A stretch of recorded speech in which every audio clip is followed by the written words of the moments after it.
let's talk about intuition and honoring that some of you are really, really seasoned and comfortable with this. Some of you are learning new things. Some of you have been this, kind of steady work in progress and, you've been really diligent in your spiritual work. So let's talk about intuition as the voice of your soul and talk about it in the sense of intuition being the language of your soul. So our souls talk to us through their own kind of special language. And let me say this, I'm going to come back to it. Um I'm going to come back to it really explicitly in a little bit. But this all it's like intuition is inherently changeable. Your relationship with your intuition, the way it talks to you, the way it sends messages, it's all changeable. And what that means is that you may kind of be in like a chapter of life where you're just getting a lot of images. Or maybe you're in a chapter where it's all signs. Like everything is, you're driving down the road and it's just signs everywhere. I know for me, like I go through periods where um like my intuition always seems to come from like my stomach area. But I can go through periods where it's not out here, it's just all here. And it's like if I'm quiet enough, it's almost like this like fountain that just bubbles up and just insight after insight and awareness after awareness. So I want to just sort of flag that for you because as I talk about this, you might find that right now you're in, X place, but I just want you to be aware that in the next chapter of your life or next month, you might there might be like a new piece of this that develops or comes into play for you. So so the way our souls talk to us, right?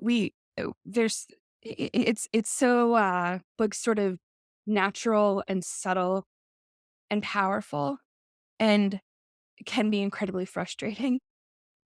Um but the hallmarks of the soul language, the way our soul talks to us, our intuition, images, and whether that's like a clairvoyance, right? So like seeing images or a literal physical. So how many times have you said, I saw something on TV and then in the news feed on social media, and then I saw a sign. Um, Images are such a powerful way our souls talk to us.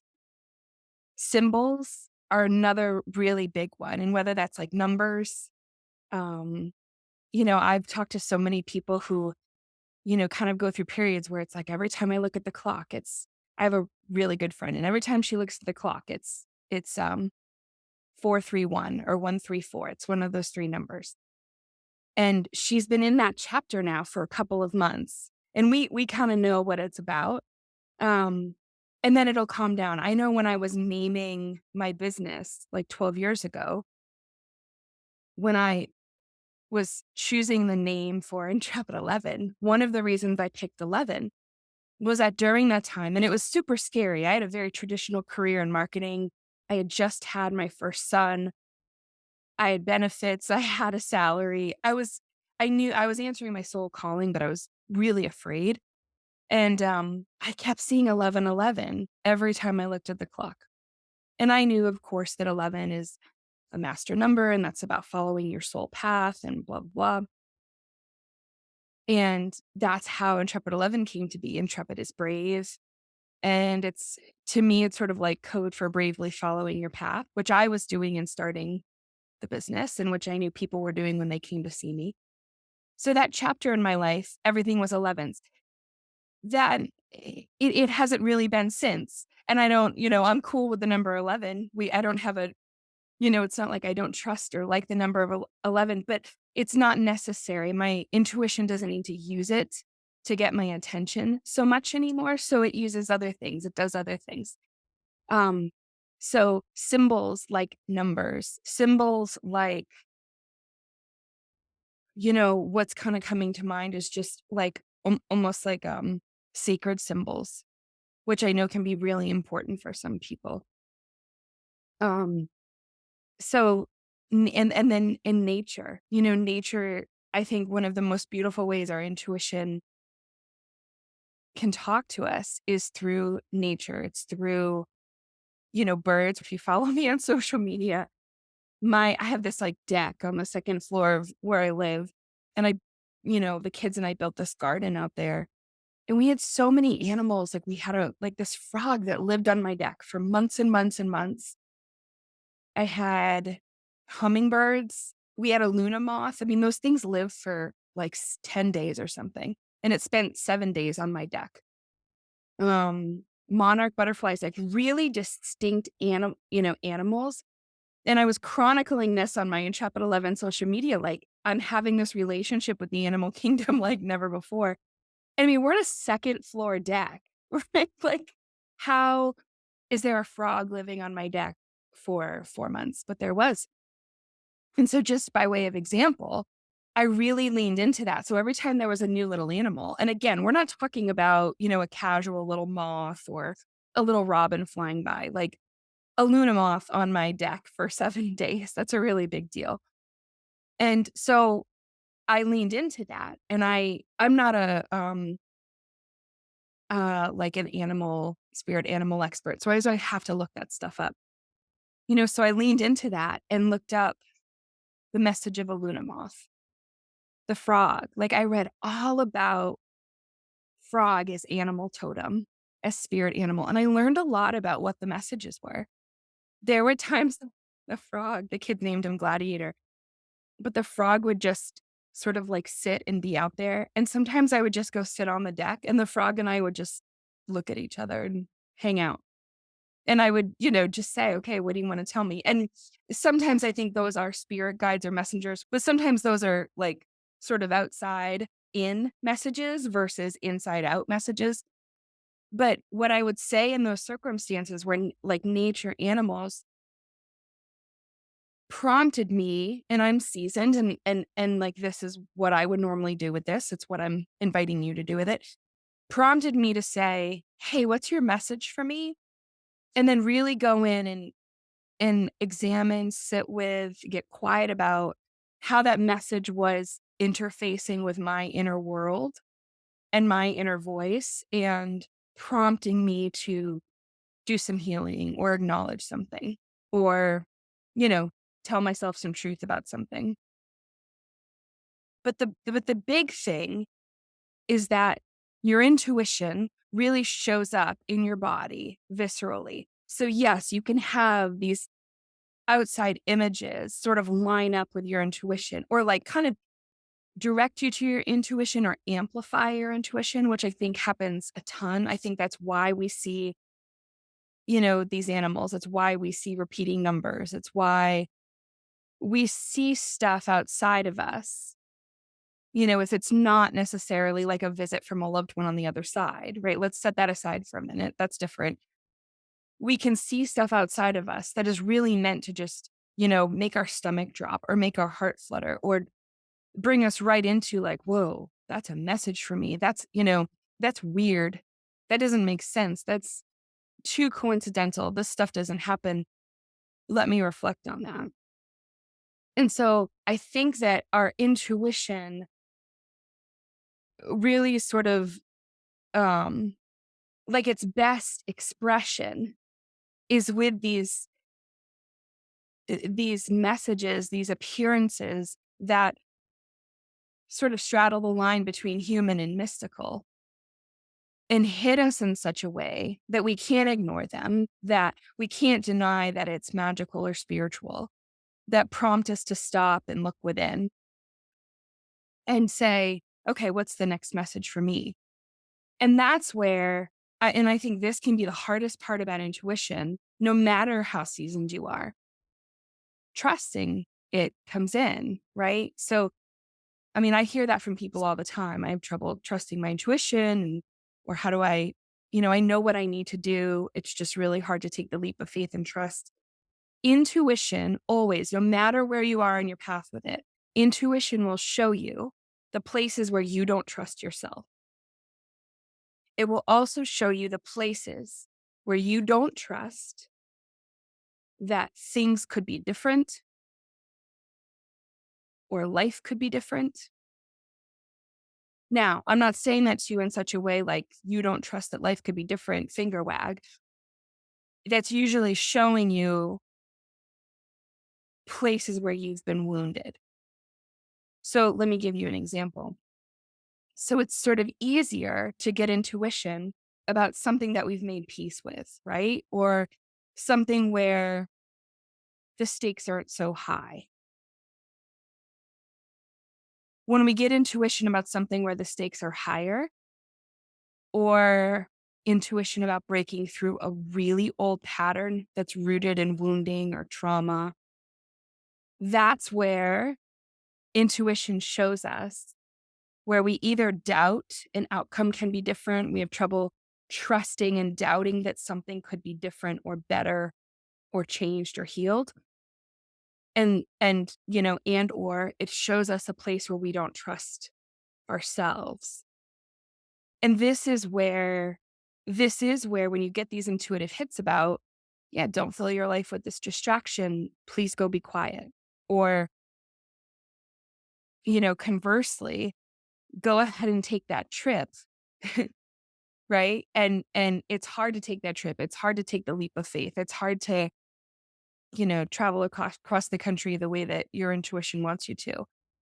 Those places where we don't always trust ourselves, where we haven't always followed our intuition, or we haven't always done what's best for us, even though we know it is best for us. And I'm, of course, not saying any of this. We're not talking about guilt here. We're just talking about the truth that those places can be really, really hard. And the good thing about intuition is that it's such a gentle, kind of sweet beckoning and calling, and it can get louder if we ignore it, but it's always there and it never gives up on you. It doesn't give up on me. It it's always there, sort of poking and prodding, inviting, sweetly nagging, but it will show you the places where you need to develop more courage, where there's more healing to do, where you haven't gone far enough with breaking a pattern, right? It's going to show you those growth edges. And I think this is where at times a lot of people can shut stuff down or do something different, which can ultimately feel like a spiritual crisis, like I don't trust my intuition or I'm not listening to it. So this is where honoring I always like one of the things I teach just because I think it's useful is like our goal should be to develop a conversational relationship with our intuition, regarding it like as a conversational relationship. Because I think sometimes people get really nervous about, you know, my intuition's yelling at me or I've ignored it too long. It's almost like we personify it, right? And make it something that could be against us. Your intuition is never against you. But when you regard it as a conversational relationship and think about, so like even thinking about the process of that, a conversational relationship would ask you to listen, receive, acknowledge. So acknowledging what you've heard, acknowledging what you've received, pausing and considering, and then taking a small action step, one right step. So no matter where you are, you're answering your intuition at the level that you're at and taking a commensurate action step. And that's one of the things that I always encourage people to do, even if you're faced with something big or something daunting, or you don't know yet what the path is. Or, I think so many times we know kind of like the big thing we have to change, like I've got to leave this job.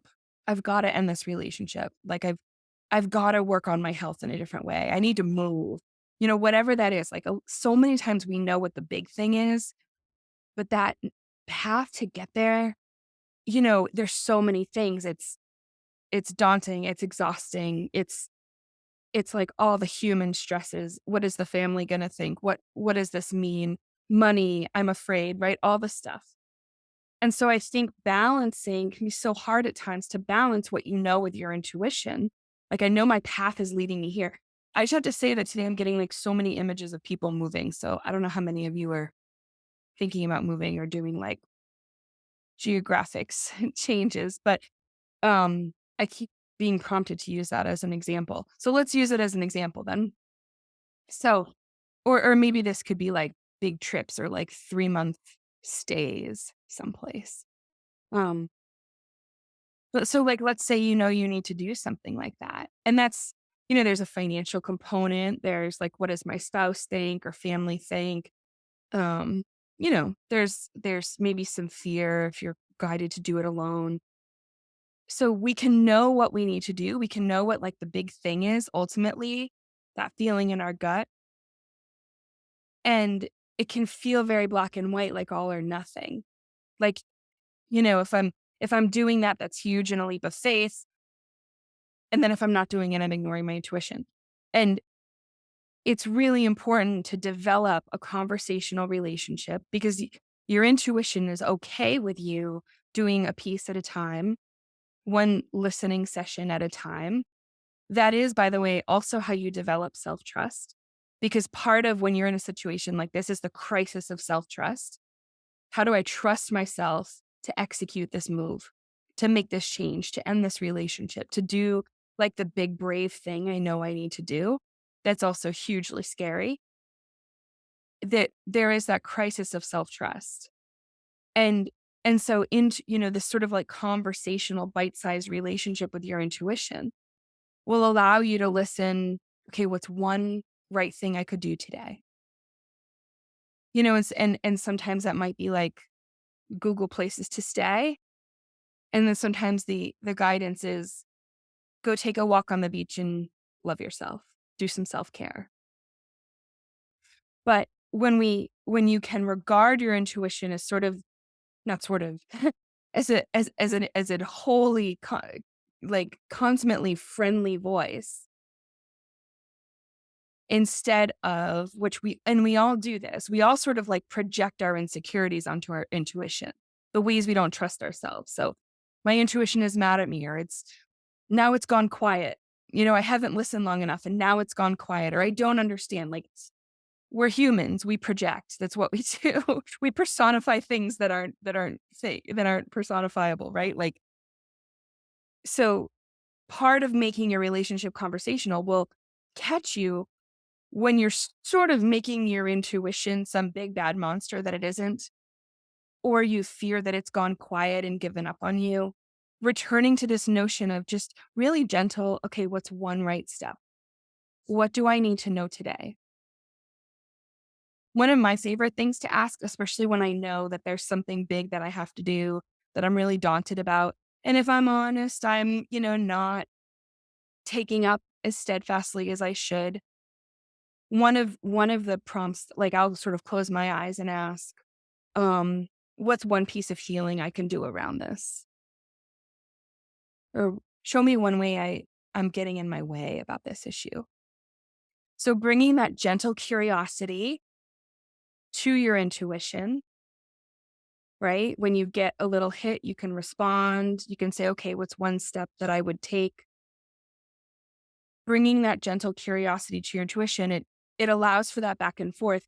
And those small things, and I will always talk about small things because that's like the name of the game in the universe, is the reason we get overwhelmed, the reason it's so big is because the only thing to do is start small. The only thing to do is start with ourselves. That's like the whole point. And so starting small, it builds momentum. It restores and heals and repairs self-trust. It gives you insights about how to change patterns. It, I think, restores so much faith, you know? When you just, kind of do one right thing, it just feels really good. I'm so honored to be with you. So take good care. You know your path, you know the journeys, and I'll talk to you soon. Bye.